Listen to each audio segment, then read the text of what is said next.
It's the Church Solutions Podcast, and my name is Phil Thompson. And I'm Steve Lacy. Steve You Lacy, it's forgot been a you few weeks. forgot What? your What you did I forget? forgot your pre-opening line What's my to pre-opening get line? you know your pre-opening It got line me confused. I before mean, we before does we my start hair look recording. okay? Is that what you're saying? Yes, exactly. No, I said that earlier before we Oh, started to record. okay, I missed it. Now everybody's who listens audio is going to try to find the actual YouTube or the Yeah, video on our website and go, what's going on with Phil's hair? Phil All right. knows how to make me smile before we start this thing. And so My hair has always been an issue for you. It never was in the 90s. When you first met me, my hair was a lot longer and I had a beard and everything. I cut it and then I don't know, probably about what, 14 years ago, I started to grow it out again. And has it been that long? you seem to, yeah, probably 2010, I started to grow it out again like I used to have it. See, that's even messing me up. 2010 was 14 years ago. I know, right? 2010 was just yesterday. It's crazy. It's crazy. All right. I can't believe I'm as old as I am, except I had a little health scare earlier this month. So maybe that Yes, brought me back to the age. we've been away from a couple of podcasts. Yeah, this is actually the second podcast. This is actually episode 438, but this is the second one in July here. And we did one at the beginning of July, and then you went on vacation, and then I had a heart attack, and then after that I went on vacation. And so yeah, we this is normally we skip a podcast every once in a while, but we skipped a few there. So Yeah, we missed a couple. nice to be back. Nice to be alive. It is good that you are doing well. I am So, doing well. Yeah, I'm doing well. yes. So I'm fine. I'll be okay. So yeah, so we've missed a few. So today, what are we going to talk about today? I do want to promote our webinar that's coming up because we always have a webinar. But before, give people a little teaser again. What are we talking about today? We're talking about how to have a 7-day sermon. Okay, How you can preach for 168 hours. Okay, Oh, I'm yes. looking forward to that. Yes. My heart is already weak, but I'll see if I can make that happen. So very quickly, we have a webinar coming up. We're going to get to the podcast topic here a little bit. Thank you for your patience. But the podcast topic is called The webinar topic is called? webinar. I'm sorry, the webinar topic. The webinar topic is the 7-day sermon, or how to achieve the 7-day sermon. Okay, that's the webinar topic. Yes. Okay, and so did you just try to promote that just a minute ago? Because I was asking what the podcast topic was earlier. Should we just start recording this thing all over again? This is ridiculous. I mean, it's like riding a bicycle. You shouldn't forget how to do a podcast, but apparently I have. All right, so now that we've lost half our nine listeners, we have a webinar, and it's called again. The webinar is It's how to have a 7-day sermon. How to have a 7-day sermon. So that's a webinar. That's August 20th. Yes. And it involves, sounds like a lot of work, but it's not. And we'll use a wonderful new product called Daily Dive 365. And it does involve using the power of AI, but it's something that I think would be very enticing for people that are in ministry, like I used to be until I got old and died. I mean, until I got old and retired. And so, I would encourage you to go to webinar.streamingchurch.tv. It's free. It'll be about a half hour. We'll do some Q&A, but it's a great way to get more mileage out of what you work on. You prepare a sermon for Sunday. Now you're going to get a little more mileage out of it during the week. And we're not just talking sermon shorts or videos. Yeah. We're not just talking that. In fact, there's much, much more to it than just little video clips. And we'll walk you through how to have the stamina to preach for 168 hours. That's right. So, okay. Yes. All right. So now, having said that, remember that's August 20th, but you can sign up right now. It's going to be 12 noon, August 20th. You can sign up, go to webinar.streamingchurch.tv. And let's talk about what we're going to discuss today on the Yes. podcast. Yes. So podcast, we're going to expand on the blog article that you had written called "Transform Your Church's Online Experience." All right. So, and that blog article is at blog.streamingchurch.tv. Okay, we're out of time. Thanks for joining us today, folks. All right. So, look, it's summertime at the time we're recording this. It's the last day of July. We finally got another podcast out here. But summer does not have to be a dead time, and it can certainly be a good opportunity for you to assess what's going on in your ministry. If you're involved in leadership as a key volunteer, a pastor, an executive pastor, it's a good time to kind of step back and look and go, okay, what's going on here? How can we improve? And because we do streaming video, we're brought to you by streamingchurch.tv and dailydive365.com. We want to encourage you to take a look at some things when it comes to your online experience, how you can improve it, how you can make it better. And it doesn't have to be overwhelming, but it can certainly make a difference because soon people will be going back to school. Kids are going back to school, which means everybody kind of gets back in the routine. I just got back from San Diego and I'm back in the routine here. But people come late August and September, they're going to be back, parents and everybody else back in the routine, get the kids off to school, get them going. And one of those routines will be, we should make sure we start going to church again. And maybe we need to look for a church and those kind of things. So online and what you're doing has a big impact upon reaching people and maybe even keeping some people. So let's talk about that today. Yes. So we're going to dig into one of the topics, but I wanted to set up the kind of the framework of this, the fivefold ministry of online streaming or digital ministry. I never heard of that before. I've heard the fivefold ministry, but not of digital. Wow, you're springing all sorts of new stuff on me. I I used to know. be an Okay. expert on the fivefold ministry, Oh yeah. but maybe I am now too with the digital. I don't know. I've been doing this long enough. I should be.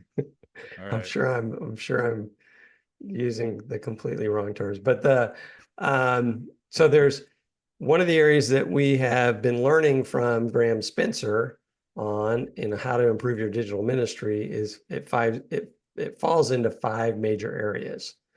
And I think there's an order to each of these areas that you need to address. And I was going to go through those quickly, and then we're going to dive deeper into the team aspect of this. Okay. Okay, good. Well, so let's just jump into it. What's the first of the fivefold digital ministry? The first fivefold, the first is audience, and that is knowing who you're trying to reach. And those people fall into those people that are brand new to the church. That would be one audience. Those that have been with the church for a long time that you want to nurture and mature. And there's other audiences as well. So you need to know as you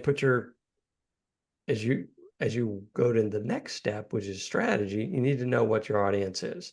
Now, it's interesting that you say that because I can remember when I went out and planted a church in Kansas back in 2000, 2001, I was meeting with some of these, one of the churches I was working with that liked to plant churches and do things. I talked about, I think I did a talk or something one time and when I was there and they said, I said, who are you trying to reach? And the answer was, well, everybody. Everyone. We're trying to reach everybody.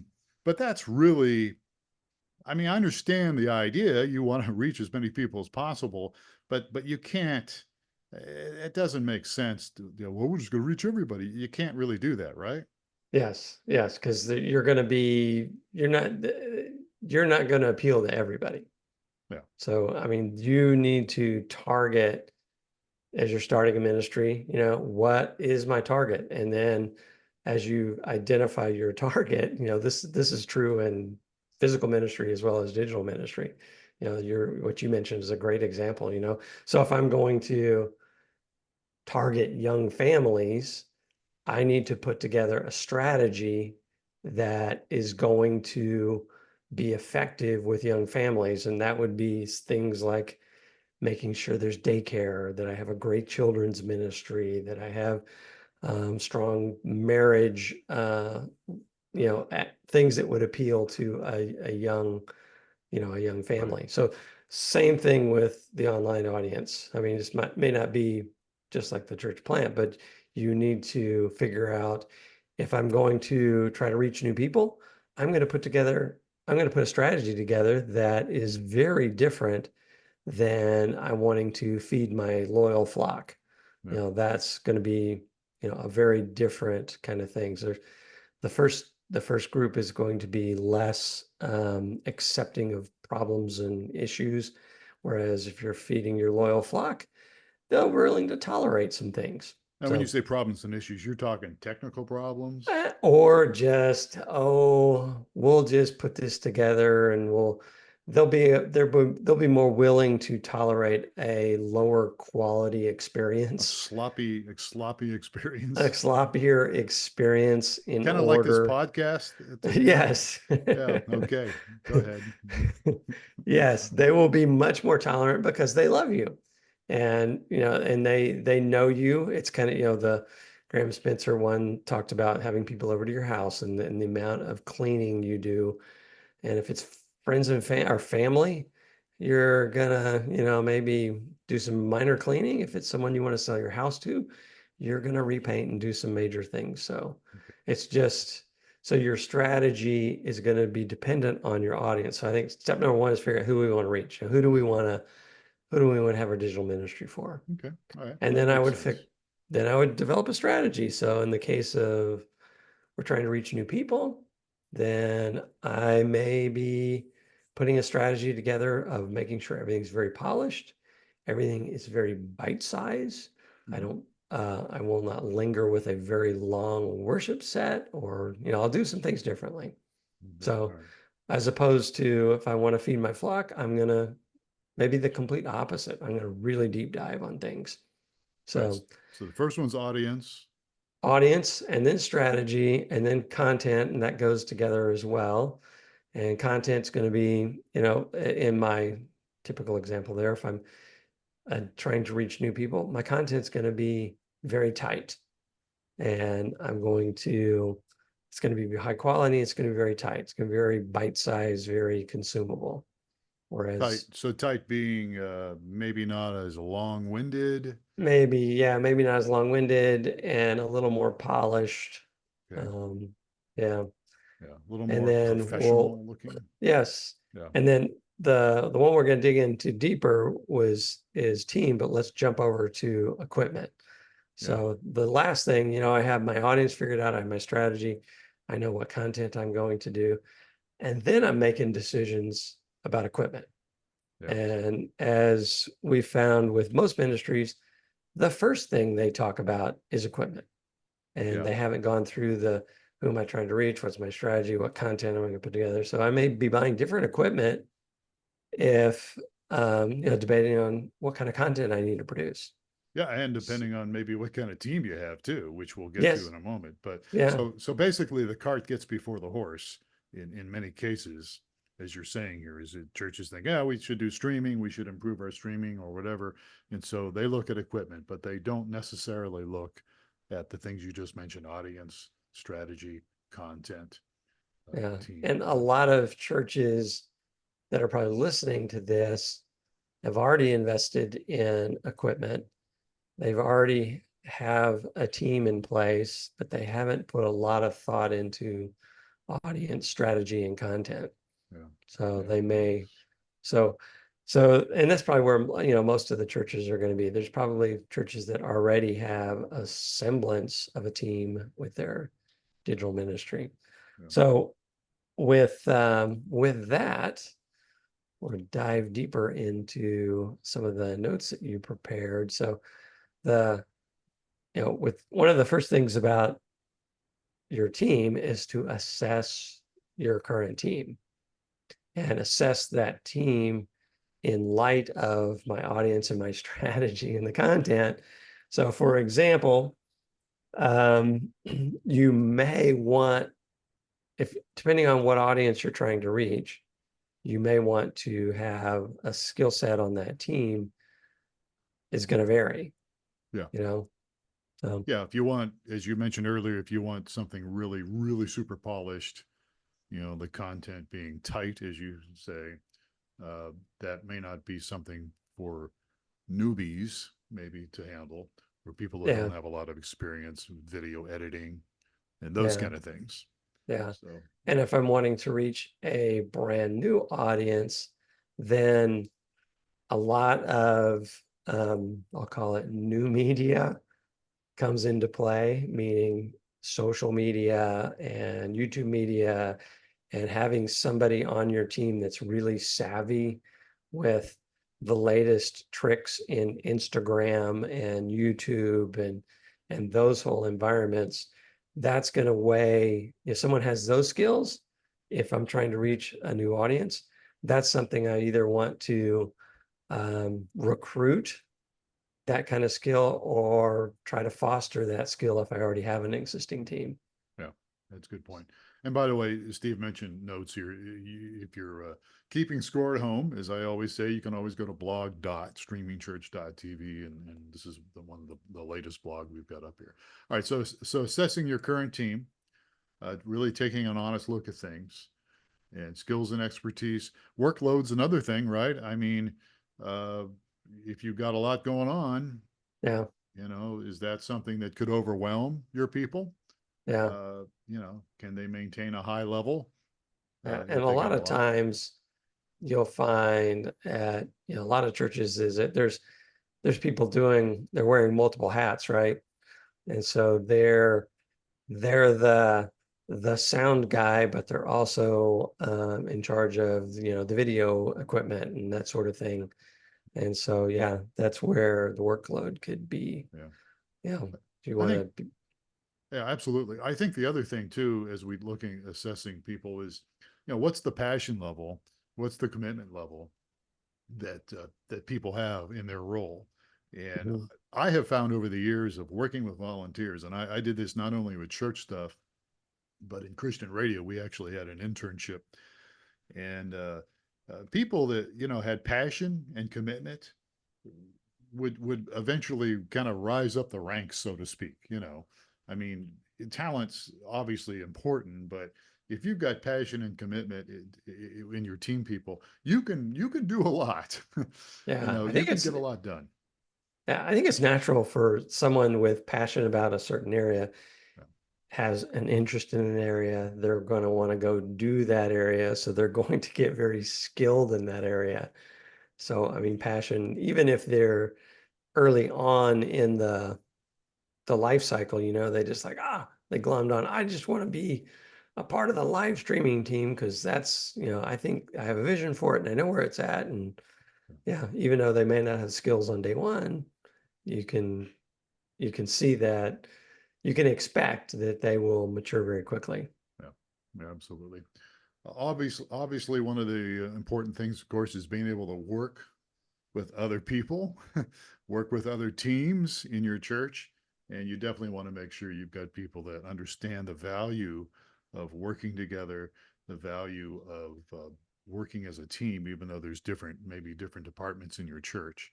Um, and I've seen this, being involved in ministry for well over 4 decades in leadership. That time, it's interesting to me how different departments clash, Mhm. and you just got to get that out of your system. You got to work together as a team. It's what you're doing is very important, but what other people are doing is also important, Yeah, even if it's a different part of the ministry. I say we could make a perfect church if we could just get rid of all the people, right? That's right. Yep, Uh, that's right. and and yeah, even within the team though, I mean, I had an issue on the team that I'm on that someone came to me later and said, "Wow, uh, Larry um, got upset with Bob and walked out mid-service and hasn't been back since."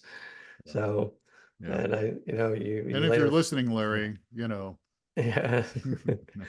I talked to Larry, or Bob had walked out and talked to Larry, and it was just yeah, some interpersonal sensitivities that not everybody was aware of, I think. So that's another important thing is to learn. Yeah. You learn where the hot buttons are before you press them, right? So, Yeah. Well, it's challenging, no doubt about it. So, the other point I just got in the notes here is feedback. You want to get feedback from your people that you work with on the team. You want to get feedback from your congregation. You want to get people. You want to have that door open so mhm. that people feel free to share their thoughts and share their ideas on things. Yeah, and that's a really sensitive area, right? Because if yeah, it's they're volunteering their time. Typically, everyone that's participating on the digital ministry team is typically a volunteer. You may have some paid staff, but and having someone critique the way someone does their job tends to, it can be a very sensitive area. So Very you much need so. to, yeah, so you Yeah. need to be careful in how you address that. And I think it's where strong leadership on the team is important to have a strong leader.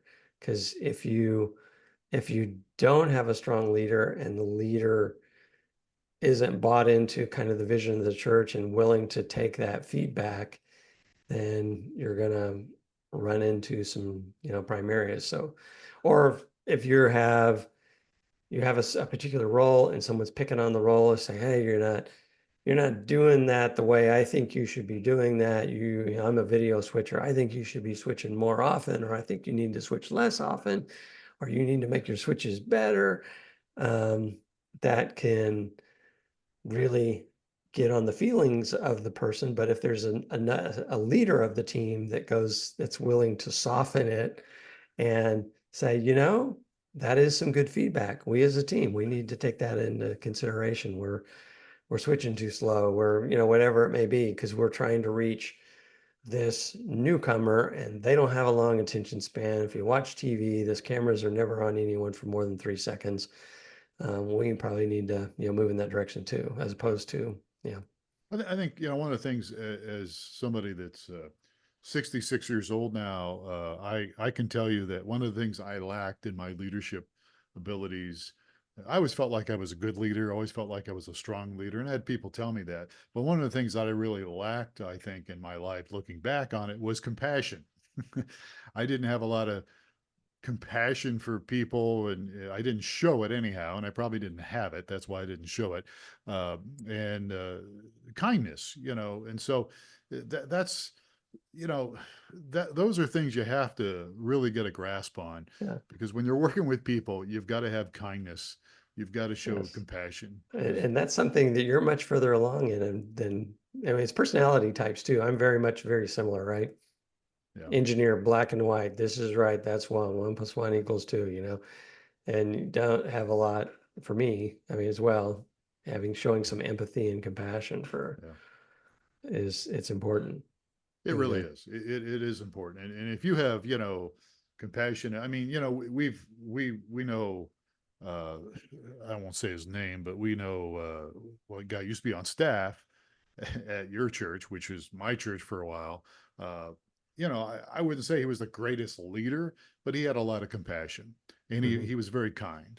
And I felt like, he maybe lacked in a few areas, but he didn't lack in kindness. He didn't lack in compassion. He loved people. And that's what people remember, Yep. uh, you know, Yep. when, That is very much true. And so yeah, that's often lacking. yeah, So it really is. yes, I know who you're talking about. He was a model of that, and I'm sure still is. Yeah, It's just I'm the way sure he he is. is. Yeah. And that's yeah, Yeah. everybody loved him. Yeah. So But it's hard when you're a driven person. Those compassion and kindness is something you really have to work hard to develop. mhm. And because if you're, with certain personality types, type A personalities or whatever, that can be challenging sometimes. All right, let's move on here. We've kind of beat this thing here. Where do you want to go with this, Steve? I've got a bunch of notes here. Got a few more minutes left. Where would you like to there is that assessment thing that we have on our website, a Yes, free digital ministry assessment. It's free.